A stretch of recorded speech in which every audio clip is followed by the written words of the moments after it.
Okay, so it's February 24th. Looks like we're going to do a little pruning before this tree wakes up. You can do it different times of the year, but we're choosing to do it now.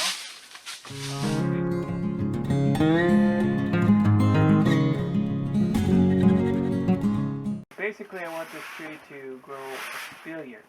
So we want it to grow across on wide because it's inside a greenhouse, and we're tight for space in a greenhouse. Now it's not like an open orchard. And so I used to have peaches growing in the middle of the greenhouse. Now we're going to grow them on the sides, and we're going to grow them along in probably 2 rows. And so you can see how I've kind of tied this one down. And I'm going to be tying this one down.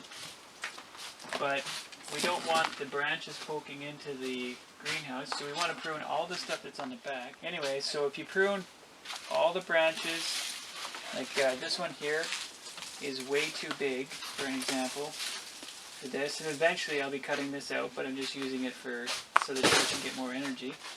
But this is way too big, as an example. It's way too much weight for this tree. If this was to actually get peaches on it, it would weigh the branch down and potentially break it. So you need to prune it down. Like if you're doing an espalier, you would leave about 5 or 6 buds and then you trim it, right? And then you can actually get peaches on this if it was growing this way or that way. So we're just trying to shape the tree, but we're not going to try to do it all in one shot. The tree doesn't like to be pruned that heavily.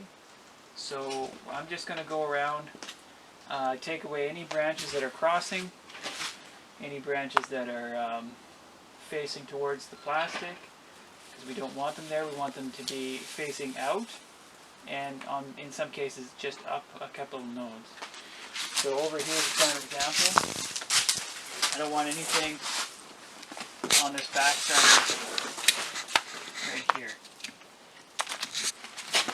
Right, and this is growing up too high, so we're going to prune that back, and it looks like there could be potential for fruit there, so we'll cut that back down. And this one here is growing up, and then along the back side here you prune anything that's facing backwards, and eventually we'll want to train this branch so it'll grow way over there up against the wall. And then we're going to take these down in height. Now is also a good time to clean up all the debris when the insects are dormant, and get rid of all the trash and the leaves. We've done some of it. We'll do the rest of it when we're finished here. And we're going to try to get rid of all the branches that are facing. Like you can see, like this naturally, this branch right here is naturally crossing that other one. So I haven't decided, well, this one appears to be too small, and we have this one right here. So this branch here essentially is no good, and you're going to try to get that as close as you can. I don't actually have the best pruners for this right now, but get as close to that nub as you can. This one's growing backwards. We don't need it. It's small. And basically, when I'm doing a espalier, I want it to grow 2 sections up a certain amount of the tree, another 2 sections, and so on, until you get up part way up the roof. We don't want to go all the way up because we don't want to shade the entire greenhouse. But I think it's an excellent way to grow them on the outside, so that we don't have to, we're not using up all the space. It tends to be a dead zone for planting anyways, because of the being so close to the wall. There is one thing though, growing it close, you do have to be careful because of the amount of, the leaves do have a tendency to burn when they're resting up against the plastic. So we're going to try to take care of that as well. I haven't decided what I'm going to do with this one here, but we're definitely going to get rid of all of this. I'll nip it down here, I guess. But it looks like I'm going to use these 2 here, right? And again, we're going to try to figure out, take some of this length off. I'm going to try to figure out what the tree is going to look like. So generally, it does take a little bit of a knack to figure out what's right, what's wrong. But you kind of see it after a little while. I mean, the one thing about the tree is that the tree is very, especially peaches, they're very prolific when they branch. Anyways, all this stuff in here, like some people just break these off with their hands, right?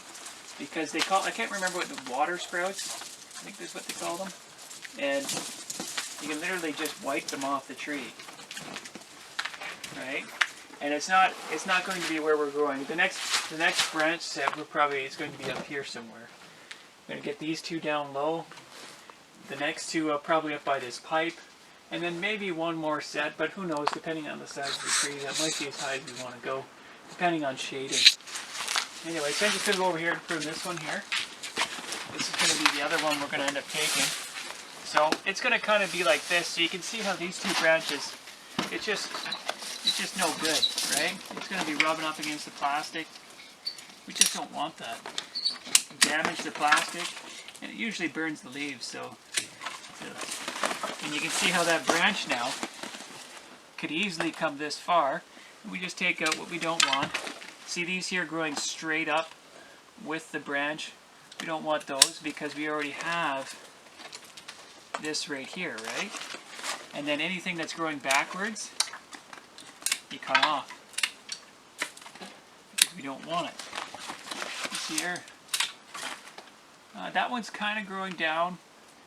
I'll just take it. I don't think.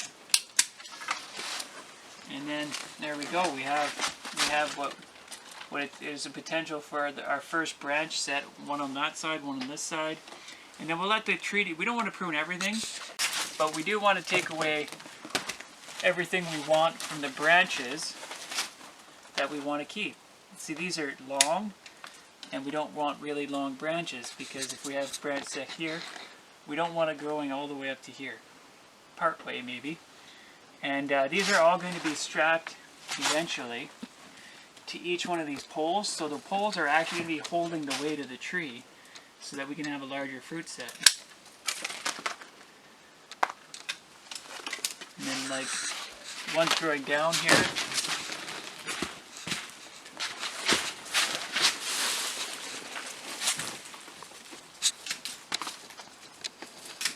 We don't necessarily want those.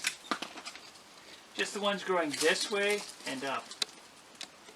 And we don't want them growing too high up. Right? Because they're going to set off another growth spurt this year. And we just don't want too much growth. Because like I said, they're very prolific. Peaches grow quite a bit. And so you can see how that kind of is kind of set for the first set. And then there's going to be some pruning I have to do on this back side here. Also on this main trunk. It's nice how this trunk kind of goes this way with the angle of the greenhouse. It was kind of nice that it turned out that way. And so with our next set, somewhere in here, it'll show itself as it grows. We're going to get some branches that grow out. So, I don't know about that. No, we'll take that, I guess. Hopefully we can get something coming out of here or here, and then we can trim this back. I'm going to trim this back for height because I don't want it growing much taller. And maybe up here is where we can actually get our next branch set. So we don't want too much more growth back here. So yeah, that could be something. We'll see how it turns out as it grows. Same with over here. You don't want anything that is growing back towards the plastic.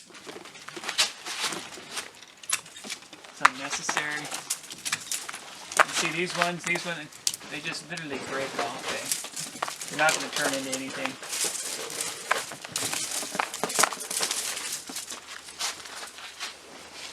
Okay, I think that's, I don't want to go too much more. Just haven't decided what. That might be one option actually, is to actually turn this way. And then turn this one this way. Yeah, I think that would be a good idea because then we get 2 intersections. So when we do that, you can see that we've got way too much back here. Maybe even here. And then we can go like that. So then there we go. And so the goal is to get them growing right up against the wall, across, and grow as far as we can. As far as the tree will allow, as far as it'll grow, that's how far we'll grow it. I think that's the best way to accommodate for fruit set in a greenhouse. So this right here will eventually be going, and so will that in the back. And then we'll have our full branch set. I think that's how it's going to look. Alright, thank you.